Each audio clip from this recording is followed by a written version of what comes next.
Hi, Leo.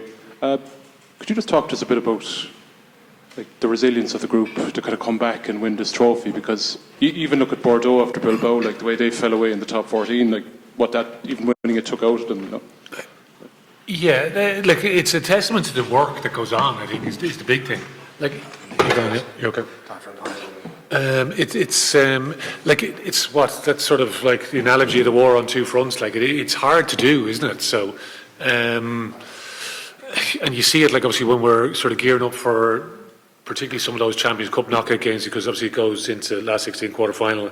Then you're trying to juggle your URC, and listen, Bordeaux with the same thing with the top 14 and losing games in between, and you're trying to manage the squad. And that's where you rely on the group and all the work that goes in to get the group to that point. So, 7 playoff games is a lot, isn't it? Where it's sort of do or die on all those games, and sometimes you might get ahead, but teams are going to be. It's hard to shake teams off in a playoff game because they're going to play right to the death. So, but yeah, listen, I think it's a testament to some of the work that goes on, and with the backroom team. The playing group, keep pushing each other on, show the right characteristics. Caelan touched on Lukey, having people that are putting the team first, because there's a lot of tight selections during the course of a season, and people can't throw their toys out the pram. They need to be ready, they need to prepare the team well. So all that good stuff, and that's what we need to just keep leaning into as a group, because that's what gets you consistently to the big days. Because, the juggling the two things is a challenge. But it is a great challenge to try and take on.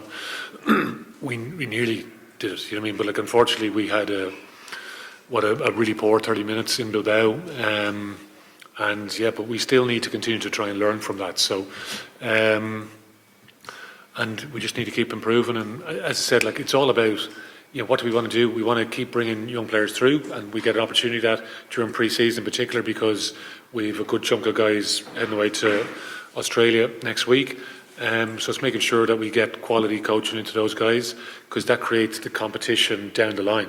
And the most obvious example of that is Jerry Kerr and Alex Ustinov, because you're missing 3 international loose heads going into the game today against probably the most formidable scrum in the competition, and those guys are standing up to the test, because that's what you need to do to be able to compete over the course of the way the season is set out. So. As I said, but it goes back to the work that takes place day in, day out, show the right characteristics, turn up for work, really enjoy yourself, give all of yourself, and that's what it's all about, isn't it? That's the beauty of the sport, the privilege that we have to be involved in a sports team, not take two things too seriously or too personal, and just enjoy the ride, because listen, we're so fortunate to be here at the end of a season when you're playing in Croke Park and you get a proper hair standing up on the back of your neck with the that sort of feeling of love from the crowd, which is people are very, very passionate about the team, which is fantastic, and we want to continue to grow that as much as possible, because we were on the police escort on the way here, and I'm actually looking into Donnybrook, which is obviously Energia Park, where I would have stepped in as a 19-year-old when Mike Ruddock was appointed Leinster's first head coach, and he was showing us clips of Leicester against Brive, which was that year's European Cup final where Brive beat Leicester. But I just think back to those Donnybrook days where it all began on that sand pit of a pitch, and it's an amazing, that's what's flashing through my mind there today, and I'm thinking, here we are off to Croke Park to play against the Bulls in the middle of June. It's sort of, who would have thought that being possible? And here we are. It's so immensely proud of the group, and just to be part of it. It's a great thing to be part of. That's good stuff, isn't it? You mentioned to Neil at the start some of the negativity you've encountered. Oh, come on, think positive. I literally am.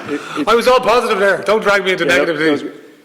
Has that been harder to ignore for you and the coaches? Because it seems to have almost grown this season from my perspective. I don't know, I had a grumpy press conference after the Lions game, but it was an 8 o'clock kickoff. The game finished at 10. I'd been at my 30-year out school reunion the day before, where I maybe had one or too many So I might have been a bit grumpier that day. So there's always reasons for these. So you might be just, someone says something, and I was very emotional towards the tail end of this season. And there's lots of different reasons for that. So, but that's just sometimes, like, it happens, it comes out.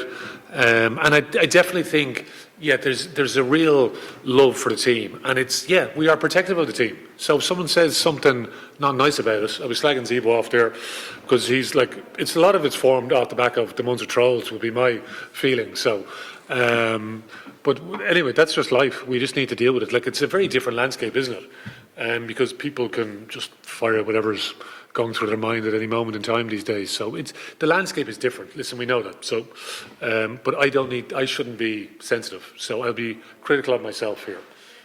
So let's be positive. It was a great day today. It's fair enough. And looking forward now, you obviously care about Leinster more than anyone, and are probably more proud than anyone tonight, I would say.